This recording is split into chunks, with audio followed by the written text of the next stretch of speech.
औज़ुबिल्लाहिमिनश्शैतानिर्रजीम बिस्मिल्लाहिर्रहमानिर्रहीम। आज के टॉपिक के साथ हाजिर हैं। आज का टॉपिक है कैसे हम डेटे को ऑटोमेटिकली मूव कर सकते हैं शीट के दरमियान, और कैसे हम वर्कबुक के दरमियान ऑटोमेटिकली बुक जो डेटा है उसको मूव कर सकते हैं, और कैसे हम मल्टीपल जो शीट्स हैं उनको पावर क्यूरी के जरिए हम एक शीट में कंबाइन कर सकते हैं। इसके लिए मैंने जो एग्जांपल ली है, ये मैंने डाटा है मेरा, इसका नाम मैंने ओरिजिनल शीट रखा है। इस डाटे को मैं कॉपी करना चाहता हूं। अगर दूसरी शीट में जो साथ कॉपी के नाम से है, हम क्या करेंगे, यहाँ पे जाएंगे, यहाँ पे जाके इस सेल को सिलेक्ट करेंगे, सिलेक्ट करके इक्वल लगाएंगे। यहाँ पे जाके ये A1 जो है इसको हम सिलेक्ट कर देंगे। जैसे ही मैं सिलेक्ट करके एंटर प्रेस करूंगा, यहाँ पे जो भी मेरी ओरिजिनल शीट में था वो डाटा यहाँ पे आ गया। इसको मैं कॉपी पेस्ट कर लेता हूँ, इस फार्मूले को यहाँ से यहाँ तक, और इसको मैं कॉपी पेस्ट कर लेता हूँ। यहाँ पे जो मेरा डाटा था वो यहाँ पे ओरिजिनल शीट जो है वहां से कॉपी वाली शीट में ऑटोमेटिकली मूव हो गया। अब यहाँ पे ये 00 जो शो हो रहा है, इसको यहाँ पे अगर सपोज मैं यहाँ पे 11 लिखता हूँ, यहाँ पे मैं 1 2 3 4 ये आईडी लिख देता हूँ। यहाँ पे मैं जो भी लिखूंगा ये कॉपी वाली शीट में जाके देखें, यहाँ पे ये ऑटोमेटिकली आ जाएगा। अब क्वेश्चन ये है कि यहाँ पे ये जो 00 है इनको कैसे खत्म करें। ये डाटा में अच्छे तरीके से प्रेजेंट नहीं हो रहे। तो इसके लिए क्या है, मैं इस जो डाटा है इसको जब कॉपी करता हूं, मैं यहाँ पे जाके एक फार्मूला लगा लेता हूं। क्या फार्मूला है, इफ अगर ये वाली जो चीज है ये इक्वल टू यहाँ पे अगर स्पेस है, कुछ भी नहीं है, तो यहाँ पे क्या आ जाए, यहाँ पे स्पेस आ जाए। अदरवाइज क्या है, अदरवाइज यहाँ पे ये वाला जो है डाटा है ये रिप्रेजेंट हो जाए। कंट्रोल सी मैं करता हूँ, कंट्रोल सी करके यहाँ पे कंट्रोल वी कर देता हूँ। ब्रैकेट को मैं क्लोज करता हूँ, एंटर प्रेस करता हूँ। इस फार्मूले को यहाँ से आगे कॉपी पेस्ट कर लेता हूँ, यहाँ से यहाँ तक कॉपी पेस्ट कर लेता हूँ। अब देखिए ये जहां जहां पे 0 था वहां पे ये ब्लैंक सेल नजर आने लग गए। यहाँ पे जाके मैं अगर सपोज यहाँ पे 12 लिखता हूँ, यहाँ पे 12 लिख के ये मैं आईडी इसकी लिख देता हूँ, यहाँ पे इसका रेफरेंस लिख देता हूँ 39601295। ये मैं जो भी लिखता हूँ, जैसे ही मैं कॉपी वाली शीट पे जाता हूँ ये यहाँ पे भी प्रेजेंट हो जाता है। ये था जी डाटा कैसे ऑटोमेटिकली दूसरी शीट में हम शिफ्ट कर सकते हैं। अब मैं बताना चाहूंगा कि अगर दो वर्क बुकों के दरमियान हमने डाटा जो है मूव करना हो तो उसका क्या तरीकेकार है। उसके लिए ये जो ओरिजिनल शीट है इसको मैं अपनी असल पोजीशन में यहाँ पे ले आता हूँ, ये डिलीट कर देता हूँ। सपोज ये डाटा है और मैंने यहाँ पे डाटा जो है इस मंथली जो मेरी शीट है इसमें मैंने यहाँ पे लेके जाना है, मूव करना है। मैं यहाँ पे एक शीट कॉपी के नाम से एक शीट बना लेता हूँ। यहाँ पे जाके मैं जो डाटा है मूव डाटा ऑटोमेटिकली जो हमारी वर्कबुक है वो वाला डाटा मैं यहाँ पे मूव करना चाहता हूँ। यहाँ पे मैं जाता हूँ ए वन में जाके मैं इक्वल लिखता हूँ। ए1 में जाके मैं इक्वल लिखता हूँ, इक्वल लिख के मैं इस सेल को सिलेक्ट करता हूँ। पहले यहाँ पे वर्कबुक का नाम आ रहा है, फिर उसके शीट का नाम आ रहा है, फिर उसका यहाँ पे सेल का रेफरेंस बता रहा है। मैं यहाँ पे इसको जैसे ही एंटर प्रेस करता हूँ यहाँ पे ये सीरियल नंबर आ गए। इस यहाँ पे एक चीज मैं आपको बताना चाहता हूँ, यहाँ पे ये जो ए के साथ डॉलर है इसको भी खत्म कर देंगे। यहाँ पे जो 1 के साथ डॉलर है इसको भी खत्म कर देंगे। उससे क्या होगा, ये क्योंकि हमने वर्टिकल और हॉरिजॉन्टली इस फार्मूले को कॉपी पेस्ट करना है, इसलिए ये यहाँ पे जो फिक्स किया हुआ था सेल उसको हम खत्म कर देंगे। यहाँ पे जैसे ही मैं इसको यहाँ पे लेके जाता हूँ, यहाँ पे जैसे ही मैं इस फार्मूले को कॉपी करता हूँ, नीचे डोनवल कॉपी कर देता हूँ, ये देखें जहां जहां पे मेरा डाटा था वहां वहां पे डाटा आ गया, जहां पे डाटा नहीं था वहां पे ये जीरो आ गया। मैं बिल्कुल उसी तरीके से यहाँ पे अगर जाके मैं 11 सीरियल करूंगा, ये देखें यहाँ पे 11 आ गया। यहाँ पे मैं जाके ये आईडी स्पोज देता हूँ, साथ ही यहाँ पे आईडी आ गई। बिल्कुल उसी तरीके से यहाँ पे मैं जाके फार्मूला लगाता हूँ,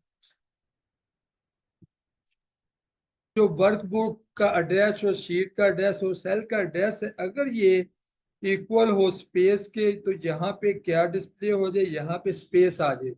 अदरवाइज यहाँ पे क्या डिस्प्ले हो, अदरवाइज यहाँ पे ये यहाँ से लेके यहाँ तक कॉपी कर लेते हैं, अदरवाइज ये यहाँ पे ये डिस्प्ले हो जाए। इसको मैं ब्रैकेट को क्लोज करके जैसे ही एंटर प्रेस करता हूँ, यहाँ पे ये सीरियल नंबर आ गए। इस फार्मूले को मैं कॉपी पेस्ट कर लेता हूँ, ये देखिए जहां पे जीरो है वो खत्म हो गया। अब इस साइड पे मैं जो भी एंट्री करूंगा, साथ ही इस साइड पे जो है जहां पे डाटा को मूव हमने करना है वहां पे वो एंट्री साथ ही हो जाएगी। ये मैं सपोज ये जो भी एंट्री यहाँ पे करना चाहे वो हम कर सकते हैं, 3998025626। ये मैंने जैसे ही किया, ये यहाँ पे जो कॉपी वाली शीट है दूसरी वर्कबुक की, ये यहाँ पे डाटा मूव हो गया। ये था कैसे डाटा हम एक शीट से दूसरी शीट में मुंतकिल करते हैं। बात करते हैं कैसे हम मुख्तलिफ शीटों का डाटा कंबाइन करके एक शीट में ला सकते हैं, और उस डाटे को कैसे हम रिफ्रेश करके अपडेट कर सकते हैं। ये मैंने इसके लिए 4 शीटें ली हैं, जनवरी से लेके अप्रैल तक का डाटा लिया है। हर शीट में 10-10 एंट्रीज हैं, तो इनको मैं कंबाइन करना चाहता हूँ एक शीट में। इस कंट्रोल+N करके मैं नई शीट ओपन कर लेता हूँ। मैं जाता हूँ डाटा टैब में, डाटा टैब में जाके मैं गेट डाटा में जाता हूँ, फ्रॉम फाइल में जाके फ्रॉम वर्कबुक में एक्सेल की वर्कबुक सिलेक्ट करने के लिए इसको क्लिक करता हूँ। मैं इसका पाथ जहाँ पे मेरी वर्कबुक पड़ी हुई है डेस्कटॉप में है, डेस्कटॉप में मंथली के नाम से मेरी वर्कबुक है, उसको जाके मैं सिलेक्ट करता हूँ। जैसे ही सिलेक्ट करता हूँ ये मेरे पास अप्रैल का, ये फरवरी का, ये सारा डाटा यहाँ पे हम डिस्प्ले करवा सकते हैं। मैं यहाँ पे जाके ट्रांसफॉर्म डाटा में जाता हूँ, सोर्स में जाता हूँ, सोर्स में जाके ये मेरे कॉलम जो हैं, ये मेरे कॉलम स्पेयर हैं, इनको मैं डिलीट कर देता हूँ। अब यहाँ पे ये जो रो है, ये रो भी मेरी एक्स्ट्रा है, यहाँ पे जाके मैं इस रो को अनटिक कर देता हूँ, ओके करता हूँ। ये मेरे 4 जो मंथ हैं उनका जो डाटा है यहाँ पे डिस्प्ले हो रहा है। मैं जाके यहाँ पे इसको सिंगल क्लिक करता हूँ, यहाँ पे जाके मैं ओके कर देता हूँ। ये मेरा सारे का सारा डाटा जो है चारों शीट का, ये मेरा यहाँ पे डिस्प्ले हो रहा है।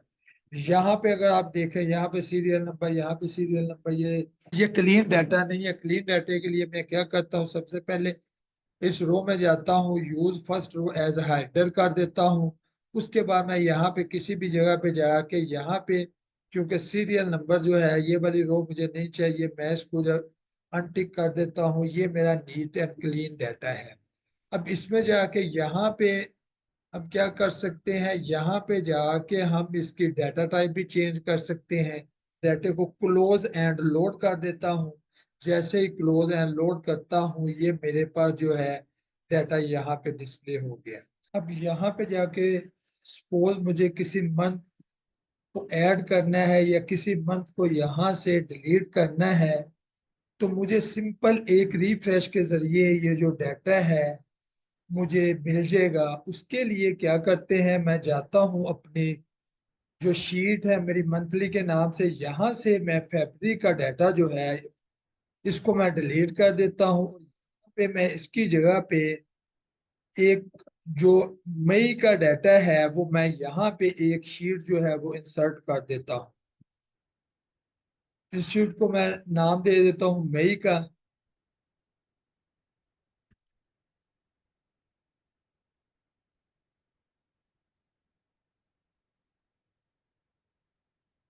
इस फाइल को मैं सेव करता हूँ। ये मैंने सेव कर दी फाइल। सेव करके मैं जाता हूँ अपनी जो नई बुक थी जहां पे मेरा डाटा था वहां पे मैं जाता हूँ। जाके मैं ये डिजाइन पे क्लिक करता हूँ। ये रिफ्रेश का बटन है, इसको मैं जैसे ही बटन को रिफ्रेश करता हूँ यहाँ पे आप देखेंगे ये मई का डाटा आ गया है। और इसके अलावा यहाँ पे जो फरवरी का डाटा था वो यहाँ से डिलीट हो गया। इस तरीके से हम अपनी मंथली सेल्स जो है या मंथली जो भी ऑर्डर्स हैं, किसी भी तरीके का जो डाटा है हमारा, उसको हम सिंगल रिफ्रेश के जरिए जो है हम ऐड कर सकते हैं। खास तौर पे वो लोग जो मंथली अपनी रिपोर्ट्स जनरेट करते हैं उनके लिए ये पावर क्यूरी बड़ी हेल्पफुल है कि पावर क्यूरी के जरिए वो सिंगल रिफ्रेश के जरिए अपनी रिपोर्ट जो है वो जनरेट कर सकते हैं।